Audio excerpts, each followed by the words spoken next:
take us through, like, how hard is it to catch a football that's dropping in over your head like that? Do you lose sight of the ball for a moment? Like, what's the technique and what's that experience like?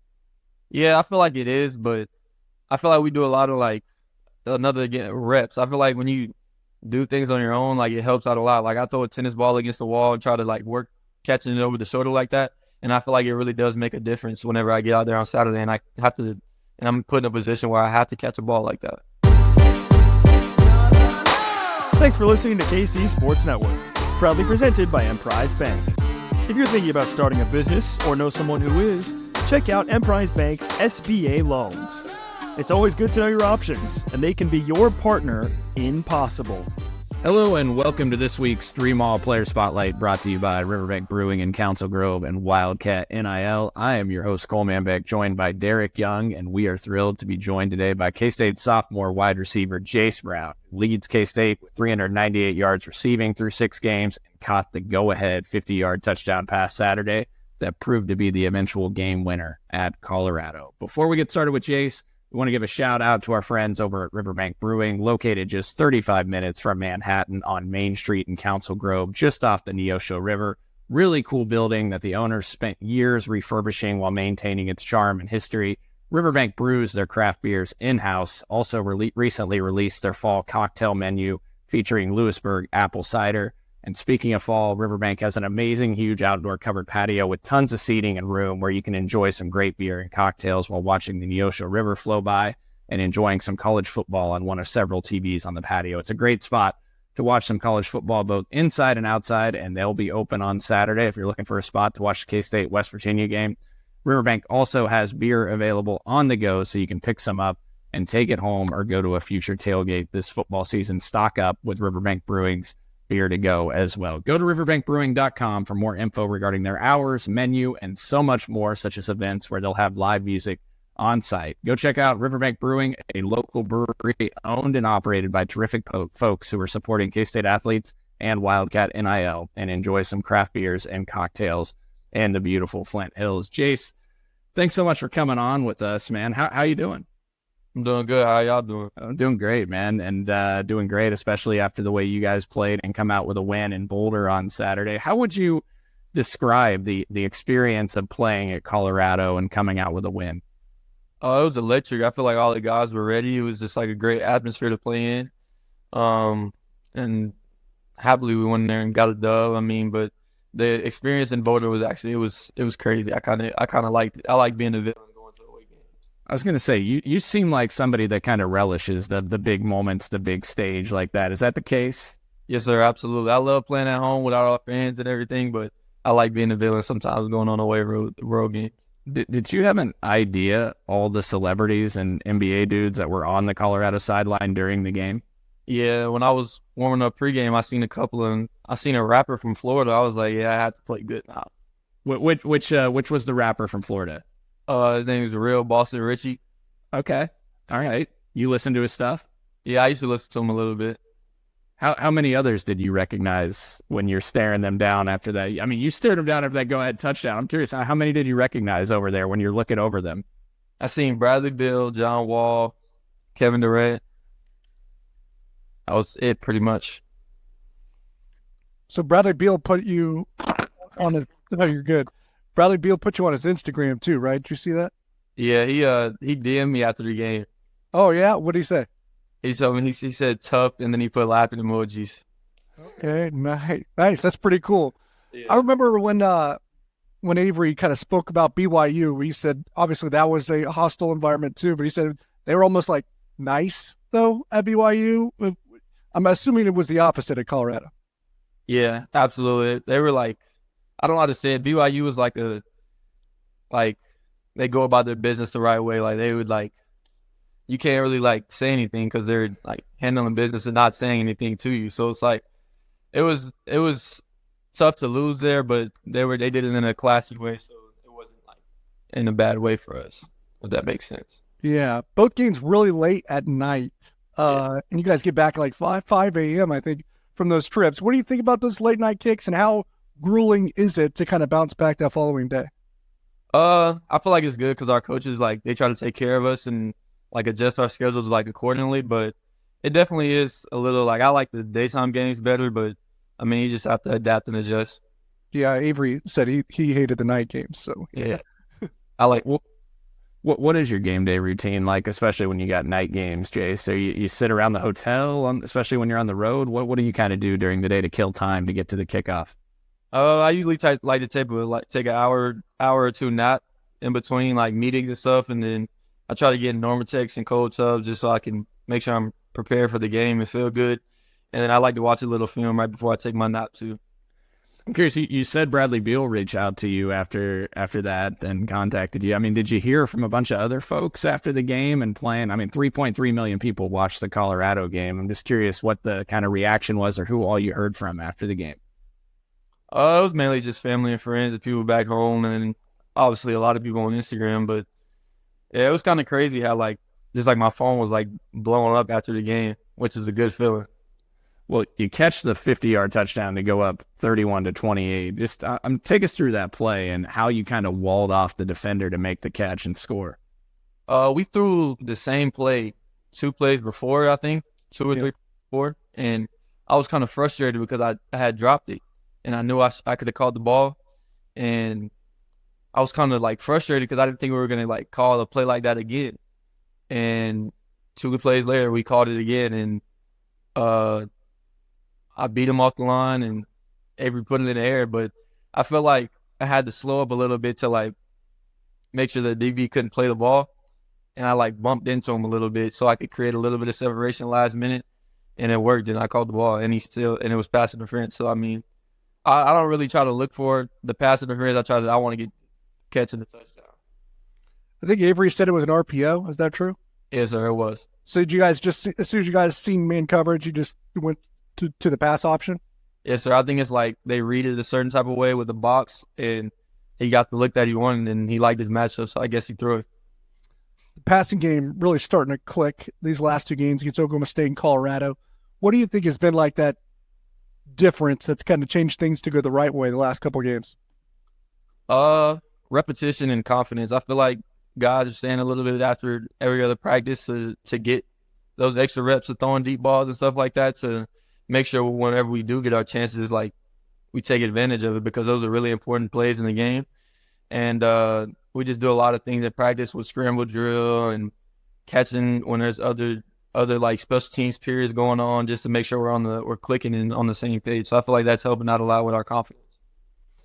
The other receivers haven't really got going as much as you did in the last game. Obviously, 6 catches, 120 yards, 2 touchdowns, one of the best receiver games at K-State in a while. What can you say about the rest of the group in that room and how they're coming along? I feel like they're coming along real well. And we all want to see each other exceed because, like, you could just go turn on the film and, like, you see guys trying to block for each other, help guys get first downs, and when somebody scores, it's just they're all happy for you. So it's just a good feeling when you have a good group of guys together that work hard. Jayce, you had the catch for a touchdown, obviously the big play at Oklahoma State, which was kind of over the top. You had to really adjust your body to make that catch. We had Curry Sexton on. We do weekly shows with him, and we were dissecting that. He was talking about how that's such a difficult catch looking over your head because you lose sight of the ball for a split second. Similarly, there's a picture of you on the game-winning touchdown pass against Colorado where it drops into your shot. I don't know if you've seen it, but just take us through, like, how hard is it to catch a football that's dropping in over your head like that? Do you lose sight of the ball for a moment? Like, what's the technique and what's that experience like? Yeah, I feel like it is, but I feel like we do a lot of, like, reps. I feel like when you do things on your own, like, it helps out a lot. Like, I throw a tennis ball against the wall and try to, like, work catching it over the shoulder like that. And I feel like it really does make a difference whenever I get out there on Saturday and I'm put in a position where I have to catch a ball like that. Now, you're averaging 16.7 yards per catch, or actually 17.3. I'm sorry, you're 7th in the Big 12 in yards per catch, and obviously finished the back half of last season in a tremendous way as well. You're off to a great start this year. But I'm curious, where do you think where are you focusing to improve more as a wide receiver right now, where you're at in your game? Pretty much everything. I don't think I'm anywhere close to a finished product. I feel like I can get better at releases. Just being more aggressive, clearing hands off me because a lot of guys like to hold. And then blocking is a spot where I feel like I can get better at because I feel like I just want to be a full receiver, a full product, and that's part of it when you're a receiver. a general question. You could take it how you want, but in general, what do you like the most about this year's Kansas State team? I feel like confidence and swagger. I feel like we all have a little bit about us, and like we ain't gonna be like treated like no punk. We're gonna go out there and be the aggressors. We don't want to be shy away from anything. We want to be the guys that are ready for the spotlight and ready to have a good game. And I feel like once you have a good group of guys like that, it's the sky's the limit. Cool. And since week 1, where do you think this offense has improved the most? And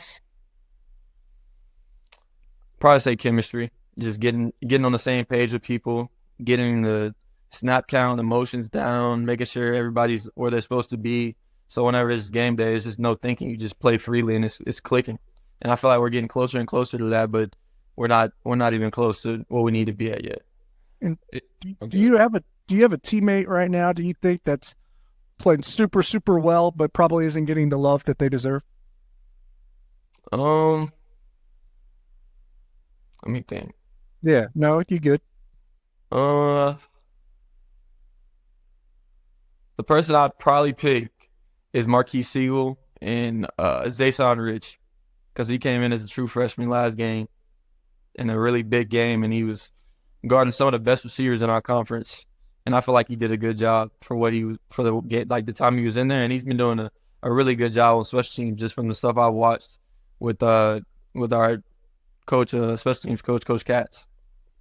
I was gonna say, have you gone up against Rich in practice quite a bit, Jayce? Yeah, he's pretty good. He has good technique especially for a young guy. Like, he came in, he was ready to go, and I feel like the sky's the limit with him too, because he's been working really hard, doing what the coach has been asking. So I mean, I feel like when you work really hard like that, show you want to be here and do it, like it goes a long way here. Yeah, almost 30 snaps against Colorado for Rich, and I thought, like you said, I thought he really flashed. We know the coaches are incredibly high on him. And I want to ask you, speaking of somebody maybe not getting as much love during the season, he's getting a lot of love after the game on Saturday, is Taquan Roberson, who comes into the game in a big moment Saturday when Avery goes out with energy. And I think one of the biggest moments in the game was the 3rd and 7 conversion where Roberson hits you. Beautiful route, Jayce, where you shook the defender. Timing was great as well. Just what do you recall about that play, and how were you able to shake the Colorado defender who flew to the ground?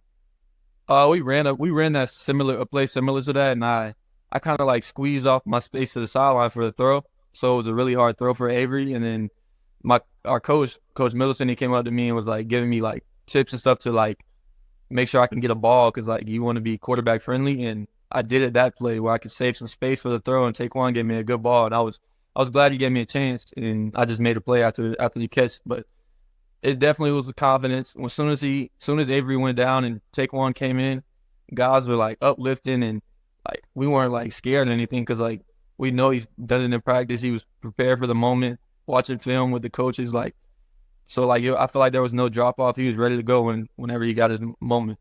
Yeah. Hey, you're good friends with Avery Johnson. You're also roommates with him. I'm curious, what's Avery like off the field? I feel like he's totally different. He's like energetic, funny, he cool.